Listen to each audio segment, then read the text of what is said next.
A ver, ¿se imaginan un libro para niños que sea al mismo tiempo un tesoro nacional y el centro de una polémica que ha llegado hasta los tribunales?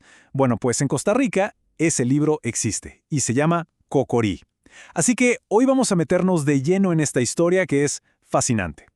Y es que miren, el conflicto se puede resumir así, como lo vemos aquí. Por un lado, tenemos lo que parece una simple aventura filosófica, ¿no? La historia de un niño súper curioso y una rosa. Pero por el otro lado, se destapa todo un dilema racial, acusaciones serias de que el libro perpetúa estereotipos. Son como dos mundos que chocan, de frente, en las páginas de este cuento infantil. Y esto nos lleva a la pregunta del millón, la que vamos a intentar desgranar. ¿Es Cocorí una fábula universal sobre la inocencia, sobre esas preguntas que todos nos hacemos sobre la vida?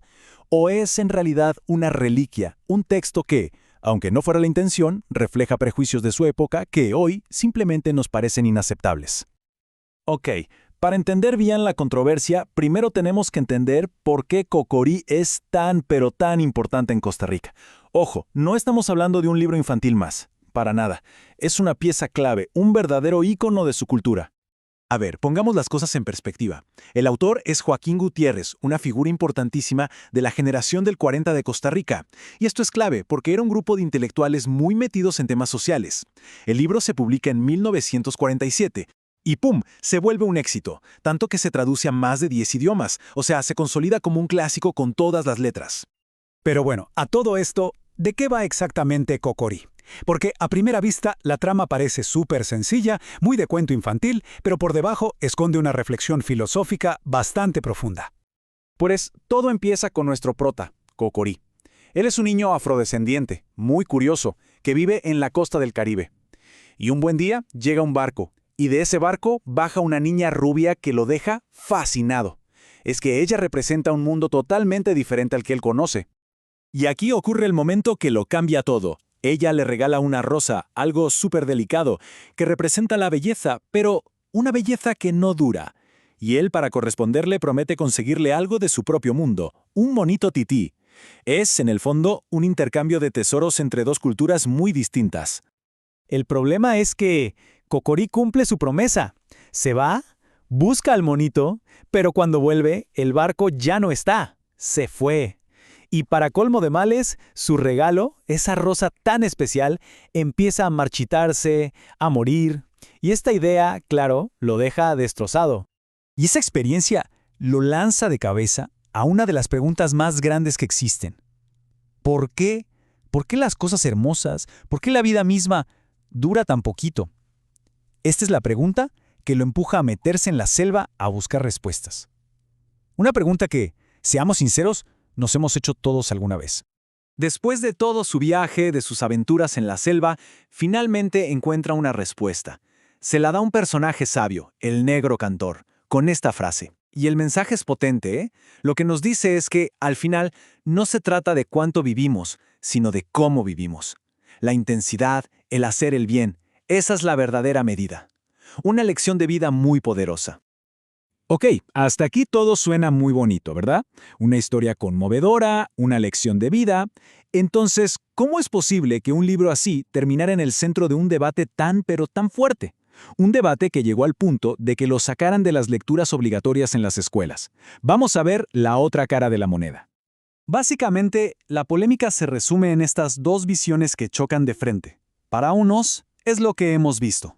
Una fábula filosófica, una historia de inocencia y grandes preguntas.